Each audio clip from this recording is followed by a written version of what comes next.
ready to fall for you anytime. I could be all you needed. Can't you see this? And I'll be patiently waiting for you.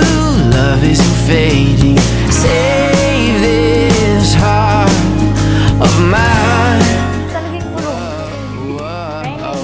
Every time I look in your eyes, can't control my heart. I'm so high, I should be okay, but I'm just so afraid of this heart of mine.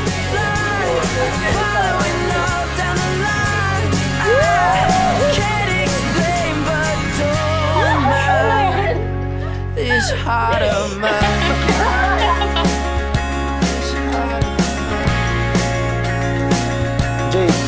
So if it's alright, I'm gonna sing to you into the night like you want me to. It could be all we needed. I believe it. Siyempre, malaking adjustment sa amin bilang mag-asawa. Bilang bagong mag-asawa yung bagong challenge. Lahat ng mga ginagawa namin yung bilang single pa kami. May mga bagay na hindi na namin pwedeng gawin. Ay, yun lang. Lagi ko sinasabi sa kanya na konting tiis sa umpisa talagang mag-a-adjust kami. Pero unti-unti naman, ipoprovide ko naman yung kailangan para sa amin. Tiis-tiis lang muna sa umpisa.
Ready to fall for you anytime. I could be all you needed.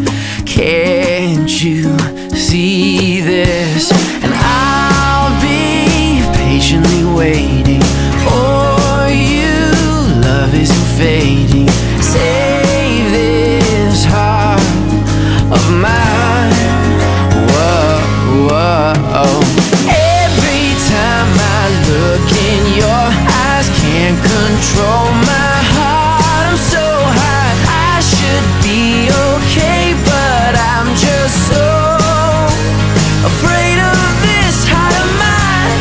Like following up down the line, I can't explain, but don't mind this heart of mine.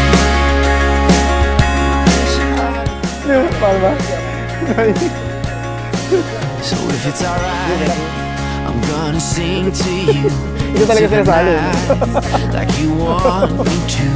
It could be all we needed. I believe it. I want it more than just alright. Shaking under your street light. I am right outside, so come on out here. Fall on me like I fall on you, like I want you to.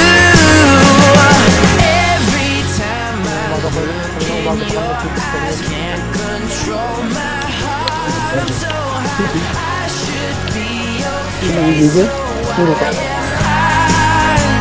afraid of this.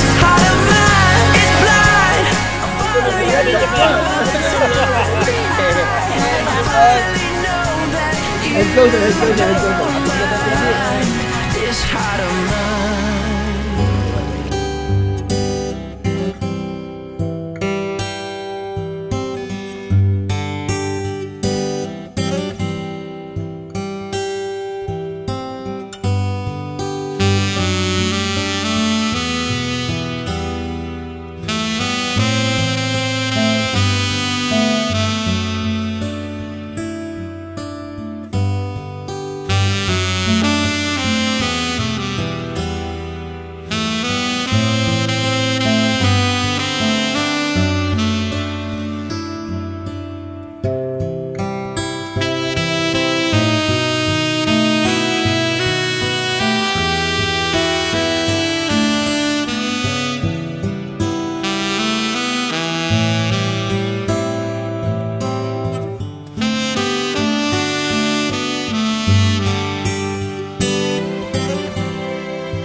Tanggapin at isuot mo ang singsing na ito bilang tanda ng aking pagmamahal at katapatan.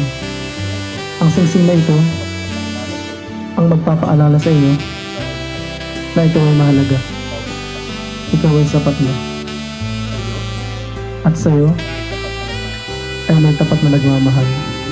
Hinihiling ko, pakaingatan mo ito, alagaan, gaya ng aking pangako na ikaw ang iingatan at hindi pababayaan habang buhay. I, John Edward, take you, Maricel, to be my wife, to have and to hold from this day forward, for better, for worse, for richer, for poorer, in sickness and in health, to love and to cherish till death do us part. According to God's holy, in the presence of God, I make this vow. Mahal, tanggapin, at isuot mo ang singsing na ito bilang sagisag ng aking kagalakan at pagmamahal. Ang singsing na ito ay walang hangganan, katulad nag-uumapaw na pagmamahal. Isuot mo ito bilang tanda at pangako na ikaw ay sasamahan sa lahat ng magiging hamon sa ating buhay. Sa iyo, buong puso ko, iniaalay ang aking sarili at katapatan. Sa pamamagitan ng singsing na ito, masaya ako makikipag-isa sa iyo para makapiling ka habang buhay. Nung una pa lang kitang makilala at makausap, alam kong ikaw na yung mapapangasawa ko. Malakas yung pakiramdam ko na ikaw na nga yung para sa akin at di ako nagkamali. Sinabi ko din sa sarili ko na kapag ito inaya ako magpakasal, go na ako agad. Mabuti na lang, mahal, at nakilala kita. Pangarap ko lang noon yung lalaking mamahalin at aalagaan ako, mabait, makakasundo ng pamilya ko, hindi ako bibigyan ng sakit ng ulo at higit sa lahat mapagmahal na anak sa kanyang magulang. At maswerte ako dahil ganun ka. Hiling ko din noon, sana magaling kumanta. Para may kabanding ako. Hanggang sa, ayan na nga, at inireto na tayo ng ating kaibigan. Nagsisimula na tayong mag-usap at palagi ka din nag-send sa akin ng mga kanta mo. Naglaan naman ako ng oras doon dahil interesado na din naman talaga ako noon sa'yo. Pangako mahal, gaya ng palagi mong sinasabi sa akin at sa pamilya ko, ay hindi din kita bibigyan ng sakit ng ulo. Pangakong ikaw lang at wala nang iba. Sasamahan at susuportahan kita sa lahat ng gusto mo at hindi ako mawawala sa tabi mo. Mahal ko, happy 9th month anniversary. I love you so much. Ganon din, siguraduhin nyo na hindi na kayo tatanggap ng pagsuyo mula sa iba, kundi kayong dalawa ang bubuo ng pamilya ninyo. Congratulations! Ito ang unang halik bilang legal na mag-asawa. Ang unang halik po nila bilang Mr. and Mrs. Abrera.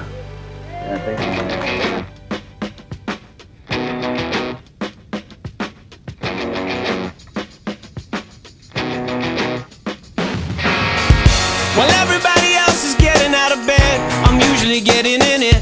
I'm not in it to win it, and there's 1,000 ways you can skin it. My feet have been on the floor flat like an idle singer. Remember Winger, I digress. I confess you are the best thing in my life, but I'm afraid when I hear stories about husband and wife, there's no happy endings, no Henry Lee, but you are the greatest thing about me. It's love, and we decide that it's forever. No one else could do it better. It's love, and we're two birds of a feather, and the rest is just whatever. And if I'm addicted to loving you, and you're addicted to my love too, we can be them two birds of a feather that flock together. Love, love, got to have something to keep us together. Love, love, that's enough for me. Took a loan on a house I own. Can't be a queen bee without a bee throne. I wanna buy you everything except cologne, cause it's poison. We can travel to Spain where the rain falls mainly on the plain. Sounds insane, cause it is. We can laugh, we can sing, have 10 kids and give them everything. Hold our cell phones up in the air and just be glad that we made it here alive, on a spinning ball in the middle of space. I love you from your toes to your face. It's love, and we decide that it's forever. No one else could do it better. It's love, and we're two birds of a feather, then the rest is just whatever. And if I'm addicted to loving you, and you're addicted to my love too, we can be them two birds of a feather that flock together. Love, love, got to have something to keep us together. Love, love, that's enough for me. You keep moving, I won't ask where you've been, cause everybody has a past, that it's forever. No one else could do it better. And if I'm addicted to loving you, and you're addicted to my love too, we can be them two birds of a feather that flock together. Love, love, got to have something to keep us together.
Stars fill up with silence, and I'm left to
Iyan, nagre-record pala. Sige sir, ipatik mo doon sa camera natin.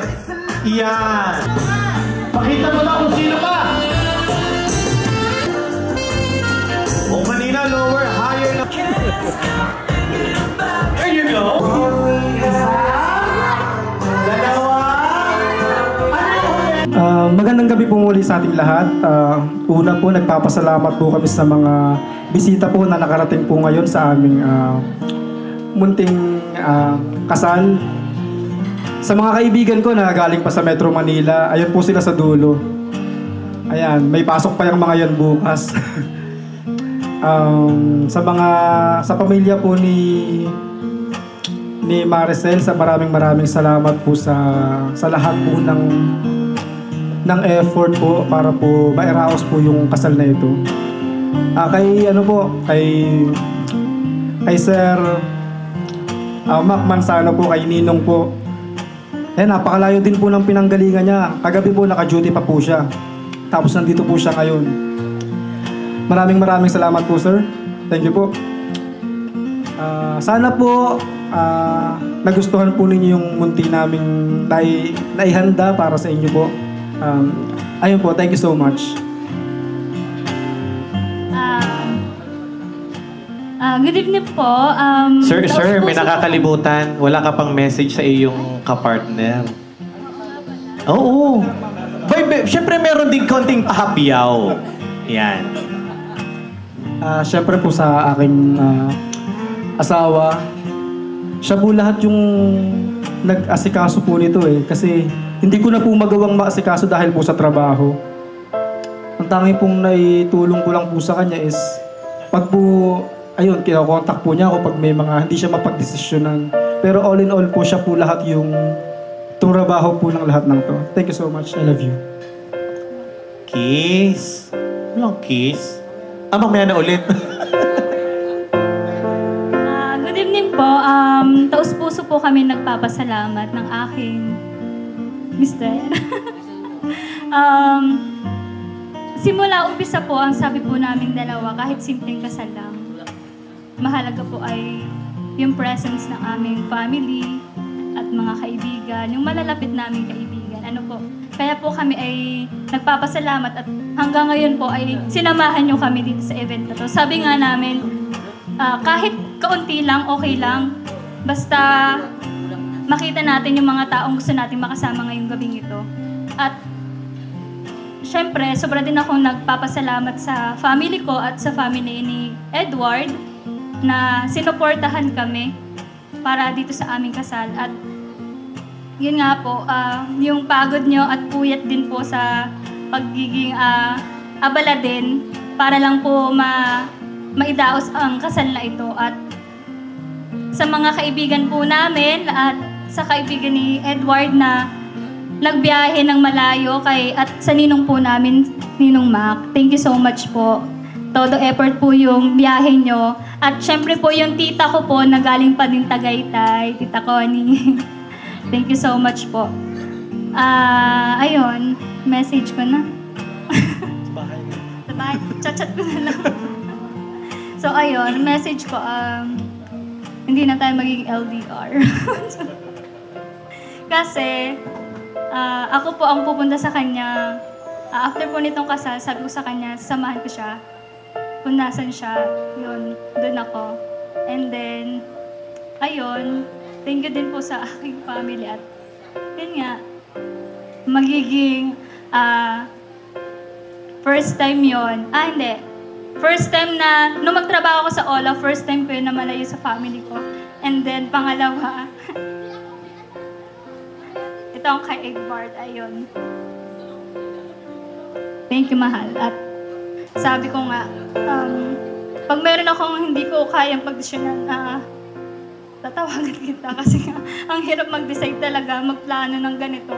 Buti na lang, nandyan nga rin po yung family ko. Ginaguide nila ako. Ayun, mahal. Thank you. Love you. Isang kiss naman dyan.